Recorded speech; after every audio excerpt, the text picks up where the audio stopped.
రాయలసీమలో తొలిసారిగా రాష్ట్ర స్థాయి 7వ రెవెన్యూ క్రీడలు నిర్వహిస్తున్నట్లు రెవెన్యూ ఉద్యోగుల సంఘం అధ్యక్షుడు బొప్పరాజు వెంకటేశ్వర్లు తెలిపారు. అనంతపురంలో ఎల్లుండి నుంచి 3 రోజుల పాటు నిర్వహిస్తున్న రాష్ట్ర స్థాయి రెవెన్యూ క్రీడా పోటీల ఏర్పాట్లను జిల్లా కలెక్టర్ ఆనంద్తో కలిసి బొప్పరాజు పరిశీలించారు.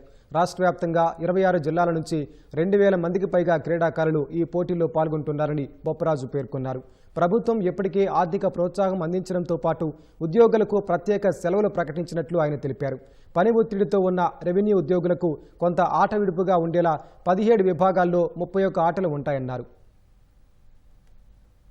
అనంతపురం జిల్లాలో 7వ రాష్ట్ర స్థాయి రెవెన్యూ క్రీడలు మరియు సాంస్కృతికోత్సవాల కార్యక్రమాలని నిర్వహించాలని అనుకున్న వెంటనే ప్రభుత్వం దృష్టికి తీసుకువెళ్లడం, ప్రభుత్వం వెంటనే మరి ఆ క్రీడల నిర్వహణకి ఆర్థికంగా కూడా తోడ్పాటునిస్తూ ఆదేశాలు ఇవ్వటం జరిగింది.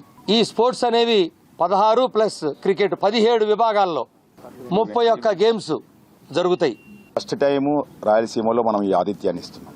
నాకు తెలిసి ఇంత పెద్ద ఎత్తున ఆతిథ్యం ఇవ్వడం కానీ ఇంత పెద్ద ఎత్తున జరపడం కానీ ఎప్పుడు చూడాల.